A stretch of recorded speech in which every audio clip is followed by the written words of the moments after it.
சிலுக்கருப்பட்டி, ஏலே, பூவரசம் பிபி மாதிரியான feel good படங்களை இயக்கிய ஹலிதா சமீம் தான் இந்த மின்மணி படத்தையும் இயக்கியிருக்காங்க. இந்த படத்தோட சிறப்பம்சம் என்னன்னா, இந்த படத்துல சின்ன வயசுல வர்ற அந்த கதாபாத்திரங்களை நடிச்சவங்க அவங்க வளர்ற வரைக்கும் வெயிட் பண்ணி, அதாவது 8 வருஷம் காத்திருந்து அதுக்கப்புறம் அவங்களே வச்சு இந்த படத்துல ஷூட் பண்ணிருக்காங்க. அதுக்காகவே இந்த டீமை நம்ம பாராட்டலாம். இப்ப இந்த படத்தோட ஒன்லைனர் என்னன்னா, இந்த படம் ஒரு ஹில் ஸ்டேஷன்ல இருக்கிற ஸ்கூல்ல இருந்து ஆரம்பிக்குது. அந்த ஸ்கூல்ல பாரி, சபரி அப்படின்னு 2 பேர் படிக்கிறாங்க. இந்த பாரி இதே ஸ்கூல்ல ரொம்ப நாளா படிச்சிட்டு இருக்க ஒருத்தர். ஆனா அந்த சபரி இந்த ஸ்கூல்ல புதுசா வந்து சேர்ந்தவர். இந்த ஸ்கூலை பொறுத்த வரைக்கும் பாரி ஒரு ஹீரோ. ஏன்னா ஏற்கனவே ஸ்போர்ட்ஸ்ல அந்த ஸ்கூலுக்காக அவர் நிறைய மெடல்லாம் வாங்கி கொடுத்திருக்காரு.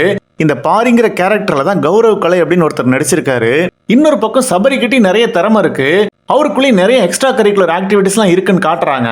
இந்த சபரிங்கிற கேரக்டர்ல பிரவீன் கிஷோர் அப்படின்னு சொல்லிட்டு ஒருத்தர் நடிச்சிருக்காரு. ஆனா படத்தோட ஆரம்பத்திலேயே இந்த 2 பேருக்குமே கொஞ்சம் கூட செட் ஆகல. அடிக்கடி சண்டை போட்டுக்கிறாங்க. அதாவது எந்த விஷயத்தை எடுத்தாலும் இவங்க 2 பேத்துக்குள்ள அடிக்கடி முட்டிக்குது. ஆனா ஒரு நாள் கிளாஸ்ல டீச்சர் ஸ்டூடெண்ட்ஸ் கிட்ட எப்பவும் கேட்கிற கேள்வியான உங்க லைஃப்ல என்ன ட்ரீம் இருக்கு அப்படின்னு கேட்கும்போது எல்லாருமே சாதாரண விஷயங்களை சொல்றாங்க. ஆனா நம்ம ஆளுங்க 2 பேருமே வித்தியாசமான ட்ரீமை சொல்றாங்க. இப்ப ஒருத்தர் மேல ஒருத்தருக்கு அட்டென்ஷன் திரும்புது. அதுக்கப்புறம் ஒருத்தருக்கு ஒருத்தரோட கேரக்டர் இன்னொருத்தருக்கு பிடிக்க ஆரம்பிக்குது. அதாவது அந்தந்த கேரக்டரோட இன்னொரு பெர்ஸ்பெக்டிவ் காட்டுறாங்க. இப்படியே அந்த ஸ்கூல் லைஃபை ரொம்ப ரியலிஸ்டிக்கா காட்டிக்கிட்டு இருக்கும்போது அந்த ஸ்கூல்ல ஒரு ட்ரிப்புக்கு போறாங்க. அந்த ட்ரிப்ல அங்க எதிர்பாராம ஒரு ஆக்சிடென்ட் நடக்குது. அந்த ஆக்சிடென்ட்ல என்ன நடந்துச்சு, அதுக்கப்புறம் இவங்க வாழ்க்கையில என்னாச்சு அப்படிங்கறத ரொம்ப ரியலிஸ்டிக்கா எமோஷனலா சொல்லியிருக்கிற கதை தாங்க இந்த கதை. இந்த படத்தோட ஃபர்ஸ்ட் ஹாஃப் வந்து ஒரு ஸ்கூலை சுத்தியே நடக்குது.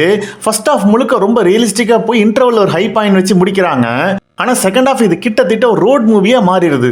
ஆனா இந்த படத்தோட செகண்ட் ஹாஃப்ல தான் அந்த வாழ்க்கைனா என்ன தெரியுமா அப்படின்னு நிறைய பிலாசபிக்கலா பேச ஆரம்பிச்சிடறாங்க. அதை கொஞ்சம் தவிர்த்து இன்னும் ரியலிஸ்டிக்கா போயிருந்தா ஃபர்ஸ்ட் ஹாஃப் மாதிரி இந்த செகண்ட் ஹாஃப் ரொம்ப நல்லா இருந்திருக்குமோ அப்படின்னு தோண ஆரம்பிச்சது. அப்புறம் இந்த படத்துல நடிச்சவங்க எல்லாம் சிறப்பா நடிச்சிருக்காங்க. முக்கியமான கதாபாத்திரங்களா நடிச்சிருக்கிற கௌரவ், பிரவீன், எஸ்தர், அனில் இந்த 3 பேருமே ரொம்ப சிறப்பா நடிச்சிருந்தாங்க. இந்த 3 கேரக்டருமே நம்ம வாழ்க்கையில இருக்கிற சில பேரை கண்டிப்பா ஞாபகப்படுத்துறதுக்கு வாய்ப்பு இருக்கு. முக்கியமா இந்த 3 பேருக்குமே இந்த படத்துல தங்களோட நடிப்பை வெளிப்படுத்த ஒரு அற்புதமான சான்ஸ் கிடைச்சிருக்கு. அதாவது 8 வருஷத்துக்கு முன்னாடி இவங்களோட சின்ன வயசு கேரக்டர்ஸ்ல இவங்களே நடிச்சிருப்பாங்க. அங்கேயும் சரி, இவங்க வளர்ந்ததுக்கு அப்புறமும் சரி, 2 இடத்துல இவங்க நடிக்கிறதுக்கான ஸ்கோப் நிறையவே இருந்துச்சு. அதை ஓரளவுக்கு அவங்க நல்லாவே பண்ணியிருக்காங்க. படம் பார்க்கும்போது அங்கங்க இன்னும் கொஞ்சம் நல்லா பண்ணிருக்கலாம்னு தோணும். ஆனா இதுவே நல்லா தான் இருந்துச்சு. அப்புறம் இந்த படத்தோட டெக்னிக்கல் விஷயங்கள்லாம் நல்லாவே இருக்கு. முக்கியமா சினிமாட்டோகிராஃபி படத்துக்கு ஒரு பொய்டிக் ஃபீலை கொடுக்குது. மற்றபடி மியூசிக், எடிட்டிங், ப்ரொடக்ஷன் டிசைன் இப்படி எல்லாமே கதைக்கு என்ன தேவையோ அதை நல்லாவே பண்ணியிருந்தாங்க. மொத்தத்துல இது ஒரு ஃபீல் குட்டான படம். ராயன் படத்தை பார்க்கும்போது இதோட ட்ரெய்லரை தியேட்டர்ல போட்டாங்க. அதாவது அந்த ராயன் படத்துல இன்டர்வல்ல அவ்வளவு சண்டை காட்சிகளை பார்த்துட்டு உட்காந்துருக்கும் போது இந்த ட்ரெய்லர் அமைதியா ஒரு நதி ஓடுற மாதிரி அழகா வந்துட்டு போச்சு.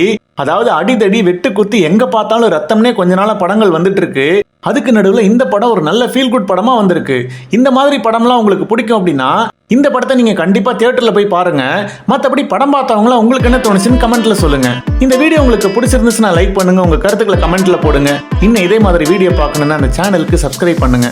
மீண்டும் ஒரு வித்தியாசமான கதையுடன் உங்களை சந்திக்கும் வரை உங்களிடமிருந்து விடைபெறுகிறேன். நன்றி, வணக்கம்.